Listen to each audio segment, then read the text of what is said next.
All right, so 2.5 exponential models is about taking data and changing it, or finding the model that goes through it, the exponential model.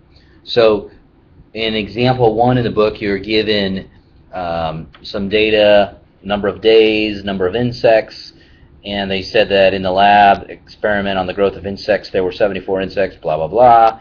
They've given you the data that they recorded, and they want us to find this exponential model. Obviously, y equals a b to the x is what all the exponential models. So really, we're just trying to find a and b. So let's see how we would do that. We have two coordinates. I'm always going to suggest to you that you start with, with highest x value. Start with highest x value.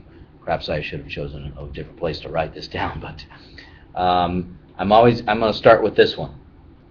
So I'm going to make two equations. First equation, so you plug in x where x goes and y where y goes. So 108 equals ab to the fifth. All right, and then I'm going to do the same thing, but with the second equation underneath that. 74 equals ab to the third. Now, by choosing the highest x value to start with, you're going to save yourself a little bit of headaches, because several of you don't remember how to handle negative exponents. And if you do it the other way, you'll end up with a negative exponent, and then you'll be crying because you don't know what to do with it, and it's during the test, and oh my goodness, the world is over. Okay, so save yourself the headache by starting with the highest x value, making that your first equation you write out. If you do mix up the x's and y's, we're in trouble, so don't do that. These exponential models, as you know, are based on multiplication. So I'm going to use division. And I'm going to run and grab my calculator because I forgot it, like a doofus that I am.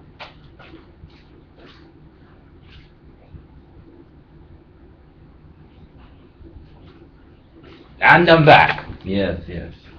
I knew you were anxiously awaiting me. Okay, as you saw me run to the back of the room. Maybe not. Okay, so 108 divided by 74, we got 1.459, approximately. Is approximately equal to a. Whoop, the a is canceled out. What am I writing an a for? It's gone. It canceled out. What about the b's? Well, we can either subtract the exponents or just realize that 3 of them canceled out, leaving me with b squared. Now, for my next trick, finding b, take the square root of both sides. Hey, if it was b to the third, what would you do? Of course you'd take the cube root. Of course you'd take the fourth root, or if it was b to the fourth. Or if it was b to the fifth, you'd take the fifth root. For those of you who don't know how to handle other powers, other roots, you might want to try this. Let's just suppose it was a third power and we had to do a third root.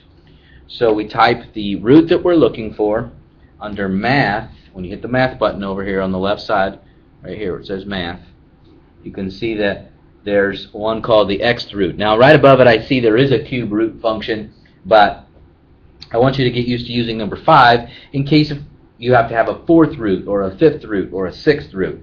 But so you could take the cube root of 1.459. Now, obviously that's not the b value I wanted, but if I wanted a fourth root, I'd fourth root math xth root 1.459. So I know those aren't the ones I'm looking for. I'm looking for the square root of 1.459. And so 1.208. So b is approximately 1.208. Now, I've got the value of b. How am I going to find the value of a that goes with it? Oh yeah, I've got 2 equations I can choose from. I'll just pick one of them. So 74 equals a times 1.208 to the third. And we've got to get a by itself. Of course, we're going to use division. 74 divided by 1.208 to the third. I hope, yeah, that'll be good. So 41.98. It's approximately 41.98. So now we have our equation. Y equals 41.98 times 1.208 to the x. That is our model. Okay, so there's the equation of the exponential function that goes through the data. X represents number of days. So we had, that is our starting population.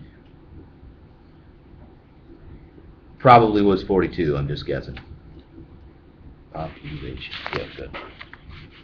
Always make sure I like to spell correctly. Your graphing calculator does do something called exponential regression. But on a problem like this where you have two coordinates, I'm not going to give you any credit if you're not going to show me your work. So, if you went into your lists in your calculator and decided you were going to say 3 and 5 and 74 and 108, got it entered into your lists, and then you said stat calculate, and you found the one down there that said exponential regression. Sure, that's a great way to check your work to see if you're right, but we're not going to cheat like that. Yeah, it's a good way to check your work. Okay, but if you don't show me the work in class on the test, you don't get any credit. I don't really care if you have the right answer. You probably cheated off your neighbor. Okay, at least that's what the government's going to think. Half-life questions. I know they have a really weird way of doing it in the book, so I really don't get too caught up or concerned in how they do it in the book. But remember that we dealt with half-life problems in Algebra 2, and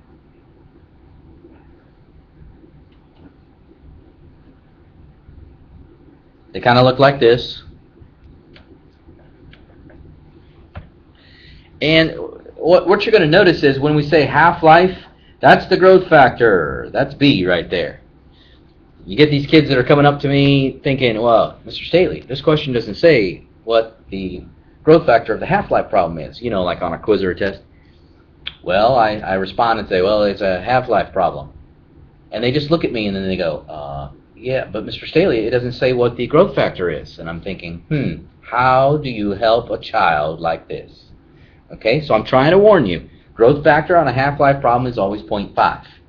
That does not stand for help. The fraction, the denominator of this fractional exponent is not help. It's half-life period. Okay? So, of course, this amount right here is always the starting amount. Now, I do want to warn you, there are questions coming which talk about what percent is left over. What percent is left over? So, I might say, okay, half-life equals 5 years.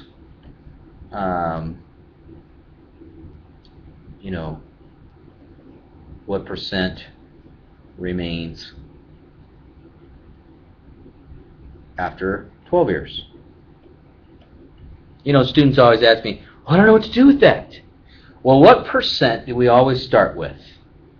What percent? Not how many grams of the substance, how many, pounds, how many of this or how many of that. What percent do you always start with? And the answer is you always start with 100%. So I don't care if you write this equation like this,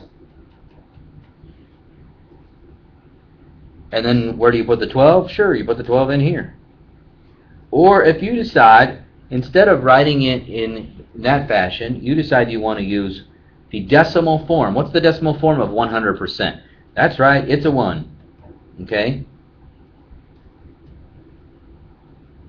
This one's going to be, give you a decimal value. This one will give you an integer, but you should know it's a percentage. Okay? So I don't care which way you do it. People might look at you funny if you put a 1 out there in front, but, that's up to you whether you want to be made fun of. It's totally your decision. You're growing up rather quickly. Anyway, I could also ask you a question like, In fact, this is, you should do this. You should say, we'll use the same half-life period. I wish I could. Half-life, 5 years. And what percent remains after... Oh, no. That's not the question I want. The question I want is, how long until 40% remains? Okay? That's the question I want you to answer, and we'll talk about it in class. Okay? So, write that one down, work that one out, write out your equation, solve that one, and tell me how long it'll take. Thank you very much. See you in class.